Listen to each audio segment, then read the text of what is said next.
It was a Thursday evening, and I stood in front of my open fridge, the cold air washing over me. The light inside revealed a graveyard of good intentions, slimy spinach, moldy cheese, and forgotten carrots. This wasn't just food, it was money, my money turning into mush. On the counter, a crumpled receipt from the weekly shop, over £100. I looked from the receipt to the bin, already overflowing with expired food. It felt like I was just renting food, paying to store it before throwing it away. How could I spend so much and still have nothing to eat? The cycle of buying, wasting, and buying again was exhausting. It wasn't just about the money, it was about the disrespect for the food, the farmers, and myself. Every limp salad and sour milk felt like a personal failure.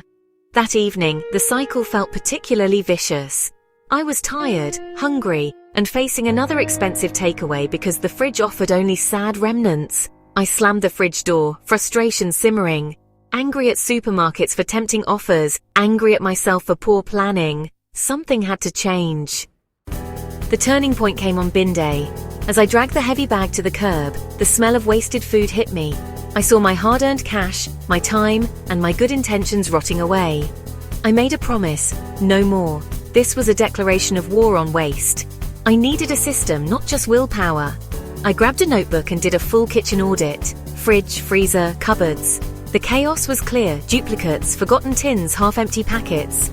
My problem wasn't a lack of food, but a lack of organization. I was buying things I already had and letting fresh food perish. This audit became my blueprint. From now on, every item would have a purpose. I'd plan meals, shop with a list, and preserve food before it spoiled. It wasn't about deprivation, it was about empowerment. I was taking back control from the cycle of waste. I'd treat my food, my money, and myself with respect. An empty bin bag would be my first small victory. My secret weapon became the freezer. Freezing food isn't new, but I took it further: intentional freezer meal prepping. Instead of freezing leftovers, I cooked big batches specifically to freeze. It's about cooking once to eat many times. Planning is key. Choose 4 or 5 core meals that freeze well. Shop in bulk for those recipes, then batch cook.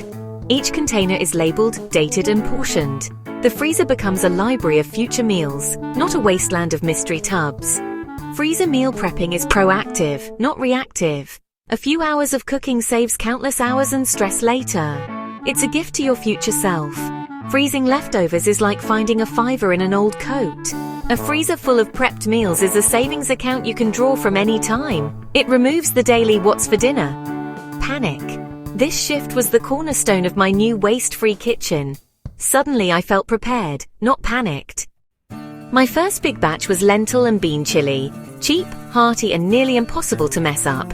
I bought bulk lentils, beans, tinned tomatoes, and a few fresh basics. The process was simple. Fry onions and garlic, add peppers and spices, then beans, lentils, tomatoes, and stock. Simmer for hours, let it cool completely.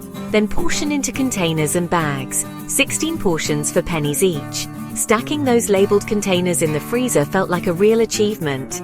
That week, whenever I was too tired to cook, I just reheated a portion. It was delicious, nearly free, and proof the system worked. For the first time, I felt in control of my meals. The cycle of waste was finally breaking. Next up was a classic beef ragu. I used cheaper cuts, cooked low and slow for deep flavor. Started with sofrito, onion, carrot, celery, cooked gently. I made quick stock from saved veggie scraps, browned the beef, then added tomatoes and homemade stock, and simmered for hours. Cooled, portioned, and froze it. This ragu wasn't just for pasta.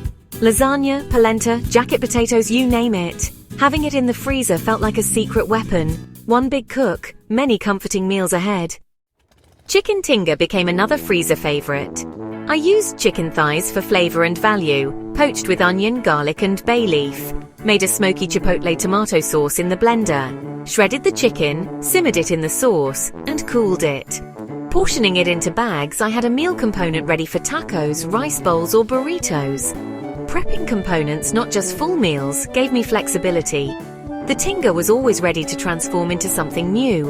It was simple, versatile, and packed with flavor. My freezer was now a toolkit, not a graveyard. Cutting my food bill meant changing daily habits, not just batch cooking.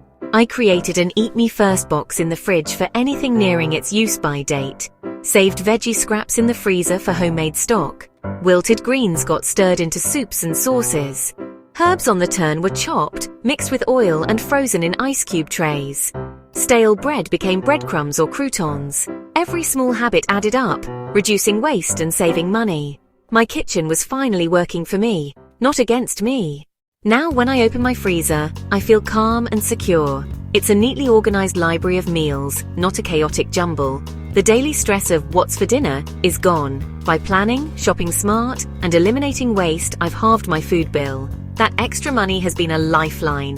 Paying off debts, saving, breathing easier. The control over my budget is as satisfying as the control over my kitchen. My relationship with food has changed. I appreciate it more, and my family eats better. No more last-minute panic or takeaway guilt, just the quiet satisfaction of a home-cooked meal always within reach. If you're overwhelmed by food waste, start small. Try doubling a recipe and freezing half. That one act of planning will feel like a superpower. What's your biggest challenge with meal planning and food waste? Let's tackle it together. If you found these tips helpful, like, subscribe, and share this video to help others save money and reduce food waste.